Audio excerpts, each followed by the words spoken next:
Hey there folks, and welcome back to another episode of Solar City Garage.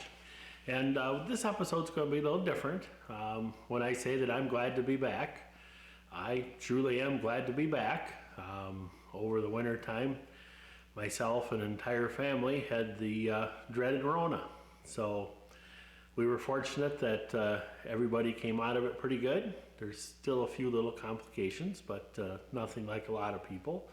But I myself was out of the shop for 5 weeks. So things got a little crazy and we got a little behind. But I have a great group of customers and a great group of viewers so far. So we're going to get the ball rolling again. So we're going to be going over our Model T project. Kind of forgot where I left off. And I had ordered a bunch of new parts, so that's cool. We'll look through the new parts and see where we're going from here. Now, as far as, I don't want any comments about the Rona in the comment section or anything like that. That's not what we're about. We're here just to share what we do on a daily basis.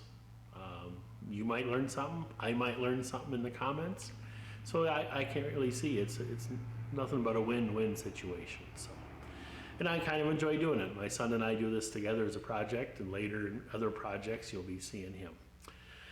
Anywho, enough of that chit-chat. Be sure to like and subscribe, and please watch the videos all the way through if you want to help us out. Don't be afraid to comment. It's okay. I can take it, good or bad. But yeah, we would like this thing to grow. And that way we can keep bringing you content like this. This channel is not going to be Model T Fords all the time. We just unloaded a new project that belongs to a customer that's going to be different and unique. There'll be a little sneak peek video coming up fairly soon on that once we come up with a game plan. So, all right, enough yakking. Let's get at it.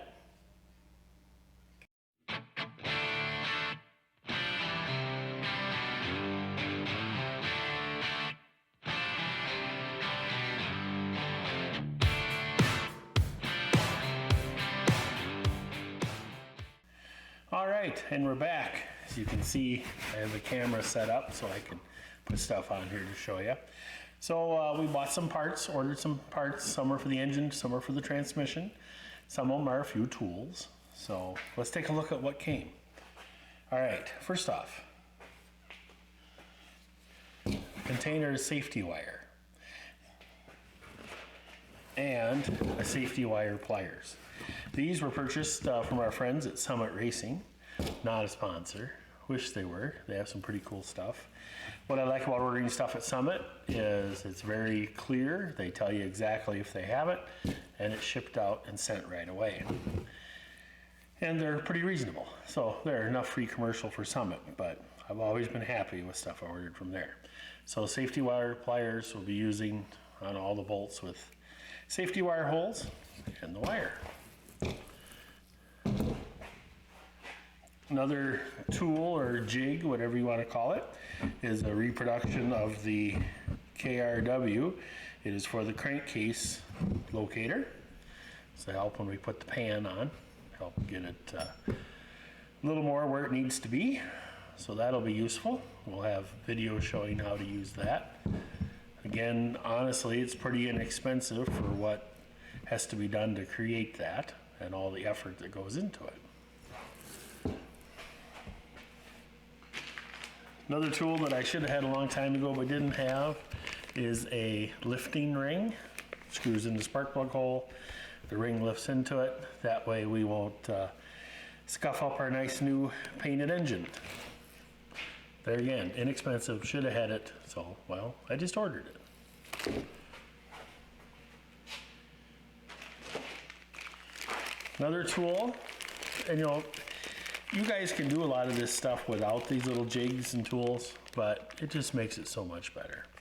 This is a cam cover alignment tool, the front cover on the engine.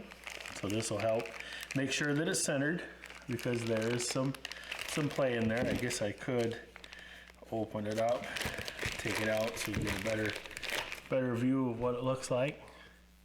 little cylindrical thing. So that'd be cool. Anything to just make things better and quicker.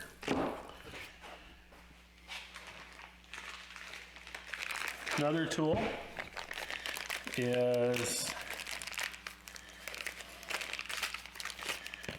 the socket to take off the cam nut. And I know it's not too difficult, but you know, when you've got the right tool, it just makes it better. The good thing is I have Model Ts myself, and I plan on doing more restorations. So these tools will go in the drawer and be used again. If you were just doing this one time, you could surely contact somebody through the Model T Club or a local club, and a lot of those guys have deals where you can loan their tools. I know that's a cardinal sin, but Model T guys are pretty generous. So. The last tool is a Reamer. I had one of these and I could not find what I did with it when I did my Model T motor. So I bought a new one because we're going to put oversized valves in.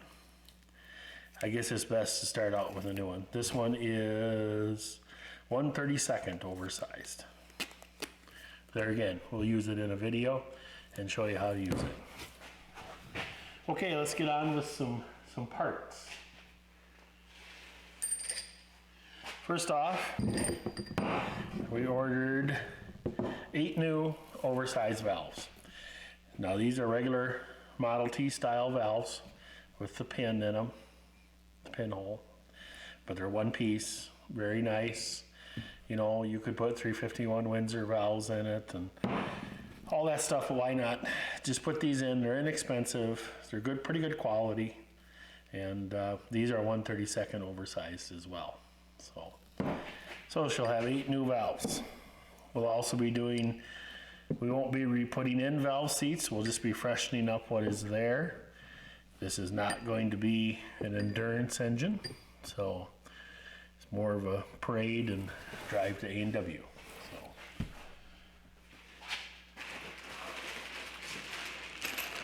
To go along with the valves, we got a new set of valve springs, and in the bag there's new valve caps.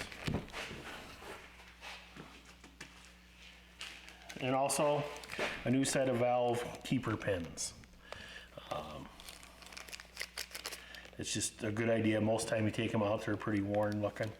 I think the new ones are better than the ones that were a few years ago. So we'll hopefully won't find out, huh? So new valve springs, caps, valves, and pins. So the valve train should be in pretty good shape.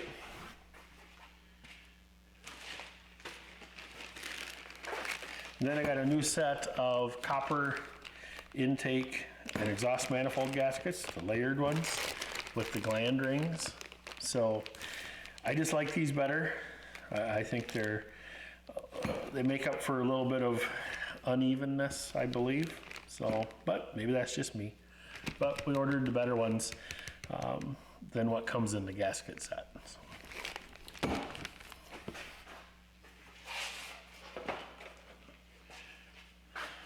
We also ordered an oil strainer, filter if you want to call it that, with a magnet and 2 gaskets. It's going to be a good idea since there'll be lots of new stuff in this engine, new bands and all that stuff, so we need to catch some of that fuzz. Hopefully not much on the magnet, huh? Let's hope.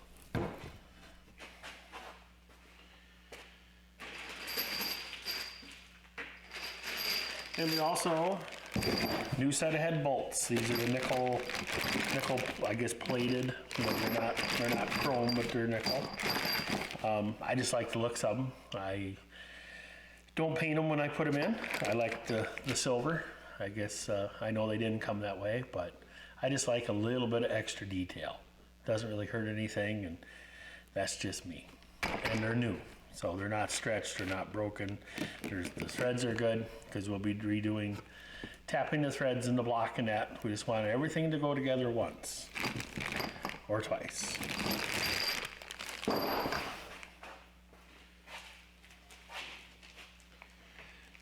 We also got a new cam seal for the end by the timer, new modern seal. So that'll help keep the oil out of there, we hope. Also, new cam gear, new aluminum one. I know there's lots of debates on what to put on and what not to put on. The engine, if you remember, had a somewhat of a rebuild done to it. Had board and pistons and new babbitt and all that stuff. They just had stopped at the valve train. And they'd put a new cam gear, timing gear in it, but it's a fiber one. And something I've learned on the Model T Club is that sometimes the fiber ones just aren't that good. I've had other people rave about them. I don't know what brand is in there, where it came from. This was done back in the 80s, so I guess that's when a lot of the problems were happening. So we're just going to change it out. These aren't expensive. This is aluminum. So we'll just do it while she's apart.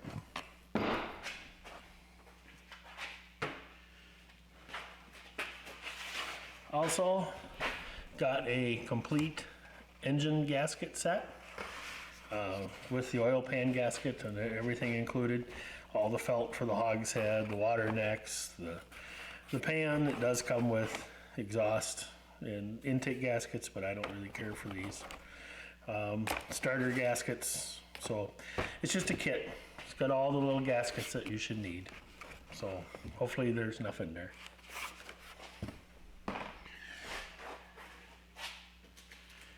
And now we'll kind of move on to some of the parts we got for the transmission area. We got Oring seals for the pedals. I haven't put these in before. I just don't think to be honest, I don't know quite how they go. I'm going to have to do some research on that.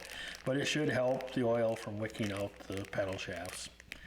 A lot of times, I don't know, probably don't need them, but what the heck, just 3 O-rings. We're going to give it a whirl.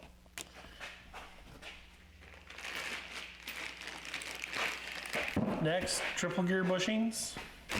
So 3 triple gear bushings here. We found a decent set of triple gears. The pins had been replaced, so the pins are good.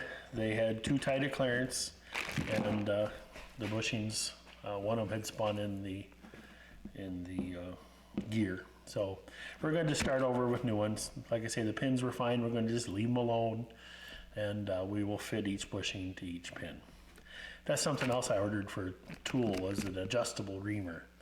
Bought a fairly good one, basically NOS, off from eBay. So anyway, triple gear bushings. The other bushings in the transmission are fine. So there's no reason to take them out and mess up a good thing.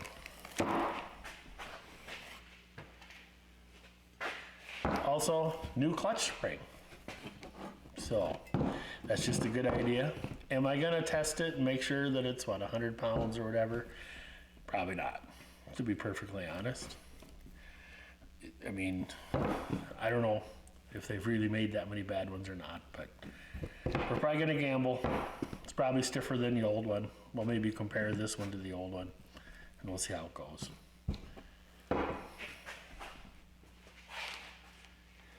And then, because we're switching this over to a wideband transmission, 26/7, and I just swore I had some extras of these, but I didn't. But all these parts came from Lang's, old car parts, and they were really reasonable, and they had one. They bead blasted it up here and sent it along, so it wasn't that big a deal. It wasn't worth me searching for half a day. And I know as soon as I get this put together, I'll find my old ones. But anyway, you got to make progress happen. Then the last thing is probably something kind of controversial. Boy, that's a big word. Let's just say some people get their underwear in a bunch. In my own car, personally, I have a set of cotton bands. I couldn't get cotton bands, even the poor quality ones. So we're going to go with Kevlar. We know that the transmission's in good shape. There's no cracks in the drums. The bushings are good. Everything's going to be just the way, just so. We're going to make sure the bands are nice and round, and to make sure that we've got clearance. Okay. So we're going to do every effort we can. not to destroy those drums with a set of Kevlar bands. And I'm not saying Kevlar's bad. When I have to redo my car again, that's probably what I'm gonna go with. But we're gonna just be sure that we cross all the T's and dot all the I's to be sure that there's no drag to create heat. So, with that being said, there's those. All right, well that probably didn't look like a lot of parts, but the prices do add up quite a bit. Like I say, these came from Lang's Old Car Parts, not a sponsor. Be awesome if they did. I'd do more Model Ts if they, throw in some sponsorship stuff. Heck, if they want to send me a t-shirt, I'll wear the thing. So, we also, so this is kind of a combination video between the motor and the transmission videos. We did get all the transmission parts cleaned up and inspected and sorted through and picked out the best of all the different pieces and parts. We'll be doing a video on that. And then we'll come back with another engine video where we clean things up. We clean up the valve seats. I don't know if we're just gonna lap them or if they need to be ground a little bit. I do have a Sioux valve grinding kit. You just gotta be really careful because things are soft. But anyway, here they are. So I look forward to doing more videos. Be sure to like and subscribe. And even if you have to walk out of the room, just let the video play. It makes a big difference with YouTube, and we're just trying to get started here. All right, well, I hope you're having a good March. It's March 16th, 2022. Today in Wisconsin, it was in the 60s, which is pretty unheard of. Usually it's in the 40s. So I saw motorcycles out. I saw people in shorts. Short sleeves were the norm. So pretty darn good day today. We'll take it. All right, thanks, and keep on watching. Bye.